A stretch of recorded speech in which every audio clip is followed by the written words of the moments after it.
का प्रणाम। मेरे क्रांतिकारी साथियों, जो पहले से ही अंदेशा बिहार वासियों के साथ लगाया जा रहा था, आखिर वही आज होने जा रहा है। आपने देखा होगा कि जिस तरीके से लॉकडाउन होता है कोरोना में, लॉकडाउन होते ही सारे मजदूर अपने अपने झुग्गी और झोपड़ियों में बंद हो जाते हैं, और जैसे ही वो बंद होते हैं, सरकार ने उनके लिए न खाने की व्यवस्था करती है, न पीने की व्यवस्था करती है। पेट की तड़प और पेट की भूख ठीक तीसरे दिन उनको सड़कों पे ला देती है, और सड़कों पे आने वाले जो मजदूर होते हैं, उसमें से सबसे ज़्यादा मजदूर बिहार के होते हैं।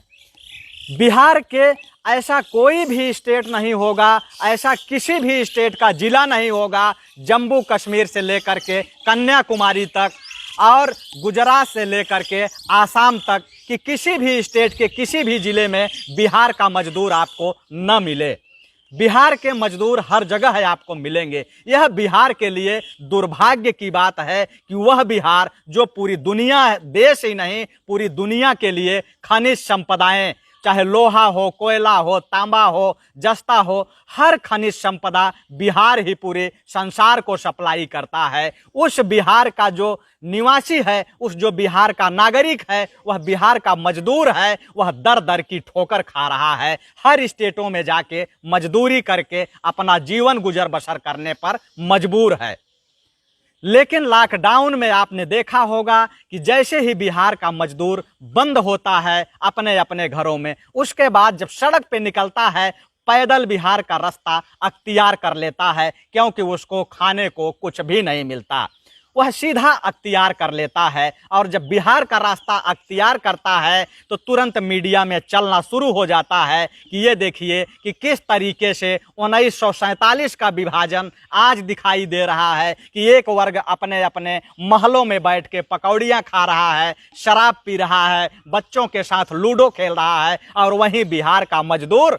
अपने गट्ठर को सर पे रख करके, अपना बोरिया बिस्तर लेकर के बच्चों के साथ बिहार पैदल चलने पे मजबूर है। कितने लोग भूख से मर रहे हैं, कितने लोग पैदल चल के गिर रहे हैं, मर रहे हैं। वह किरकिरी होना शुरू हो गई, और जैसे ही किरकिरी होती है, वैसे ही नीतीश कुमार तुरंत एक तुगलकिया फरमान जारी करता है बिहार में बैठ करके कि किसी भी बिहारी को हम बिहार में घुसने नहीं देंगे। यानी ऐसा लगता है जैसे बिहार को नीतीश कुमार की मम्मी ने बिहार को अपने मायके से दहेज में लाई हो,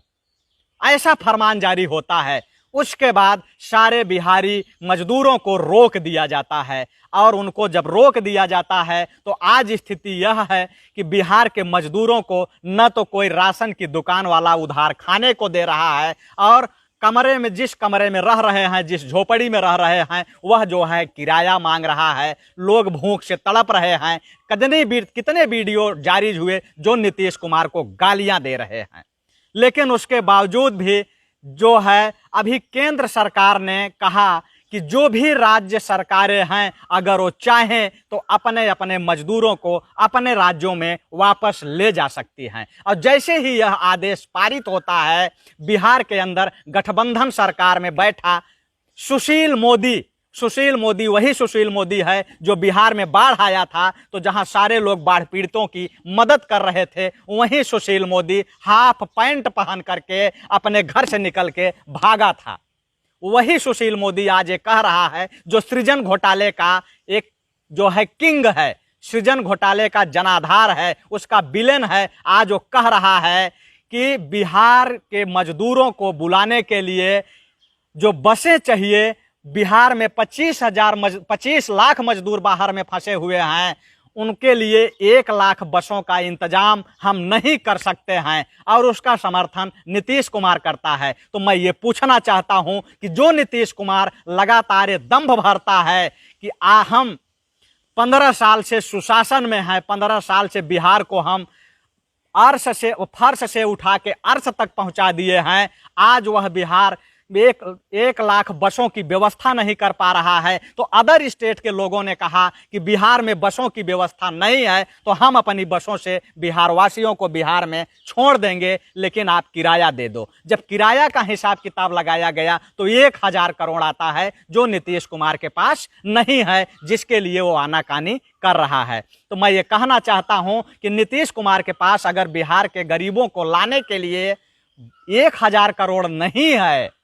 तो वह केंद्र सरकार से मांगना चाहिए। एक केंद्र सरकार वही है मोदी जी, जिन्होंने कि अभी ट्रंप ने जब दवा मांगी कोरोना से लड़ने के लिए, मलेरिया की, तो उन्होंने साफ साफ कह दिया था कि दवा हम नहीं देंगे, पहले भारतवासियों का इलाज करेंगे। लेकिन ट्रंप ने धमकी दिया कि अगर दवा नहीं आएगी तो हम बदला लेंगे, और उसके बाद मोदी जी का हवा निकल जाता है और वो दवा जो है दे देते हैं। और उसके बाद एक कहते हैं कि हमने दवा जो दिया है वो इंसानियत की रक्षा के लिए दिया है, हम अमेरिका के दबाव में नहीं दिया है। तमाम अंधभगत आते हैं, गोबर भक्त आते हैं और वो कहते हैं कि यह दवा जो दी गई है इंसान को बचाने के लिए दी गई है। तो आज जो बिहार का मजदूर है, अगर उसको 1000 करोड़ रुपए में अगर वो बिहार पहुंच जाता है, अपने लोगों के बीच में पहुंच जाता है, तो क्या वह इंसानियत नहीं होगी? मोदी जी को जो कि खनिज संपदाएं बिहार से ले आकर के अपना झोली भरते हैं, धन भरते हैं, क्या 1000 करोड़ उन बिहार के मजदूरों को नहीं दिया जा सकता?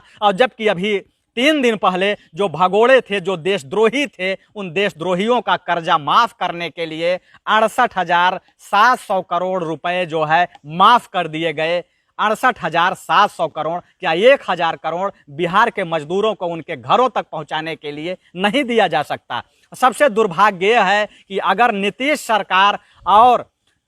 सुशील मोदी की सरकार दोनों मिल करके अपने बिहार के मजदूरों को बिहार तक नहीं ले जाते हैं तो इनको बिहार की सरकार चलाने का कोई हक नहीं है, कोई अधिकार नहीं है। इनको जो है इस्तीफा दे देना चाहिए। लेकिन आपने देखा होगा कि अभी बिहार में के जो छात्र थे कोटा में फंसे हुए, उनको जब लाने की बारी आई तो वो अमीरों के बच्चे थे, उनको नीतीश कुमार इनकार नहीं कर सकता था, उनको बिहार में लाना ही लाना था। तो उसने क्या किया कि अगर मैं उन बच्चों को लाऊंगा अमीरों के, तो हमें मजदूरों को लाने के लिए हमारी किरकिरी होगी। इसलिए उसने जो है उन बसों का सारा कारोबार, सारा दारोमदार पप्पू यादव के कंधे पे रख दिया। पप्पू यादव जो है, जो कोटा में बसों गई है 30 बस, जो मीडिया ये दिखा रही है कि पप्पू यादव ने भेजा है, ये मैं दावे के साथ कह सकता हूं कि वो पप्पू यादव ने नहीं भेजा है, वो नीतीश कुमार के इशारे पर पप्पू यादव ने भेजा है। क्योंकि नीतीश अगर भेजता तो किरकिरी होती। अगर पप्पू यादव ने उन अमीरों के बच्चों को लाने के लिए अगर